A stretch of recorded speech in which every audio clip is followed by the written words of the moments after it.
আপনি মুসলমান হিসেবে সকালে ঘুম থেকে যাওয়া পর্যন্ত আপনার কি করণীয় মুসলমান হিসেবে অবশ্যই খেয়াল করতে হবে। আপনার পরিবারের সকল সদস্য ইসলামিক জীবনযাপন করে কিনা, কোন মুসলমান আক্রান্ত হলে মনে ব্যথা লাগে কিনা, আমার ঘরের কোন সদস্যের কাজ এবং বিশ্বাস ইসলামের সাথে সাংঘর্ষিক কিনা। আপনি সন্তান টাকা কামাই করবেন, এতে আপনি অনেক বড় খুশি, কিন্তু আপনার সন্তানের বিশ্বাস আর ঈমান ঠিক আছে কিনা এটা নিয়ে আপনি মোটেও চিন্তিত নন। বোঝা গেল আপনি ইসলাম আর মুসলমানিত্বের এখনো ভালোভাবে বুঝেন।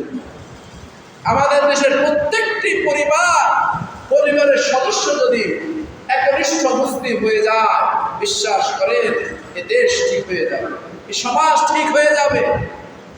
আপনি গোড়ায় হাত দিয়ে দেখেন, ঘরে ঘরে ইসলাম বিদ্বেষী লোকের অভাব নাই, নামাজি লোকেরও অভাব নাই, ইসলাম বিদ্বেষী লোকেরও অভাব।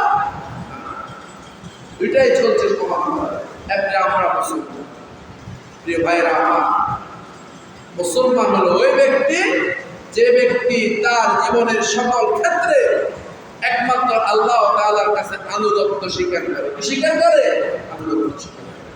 আল্লাহ তাআলা আমাদের প্রত্যেককে ইসলামের আনুগত্য স্বীকার করে জীবন পরিচালনা করার তৌফিক দান করুন। আমিন।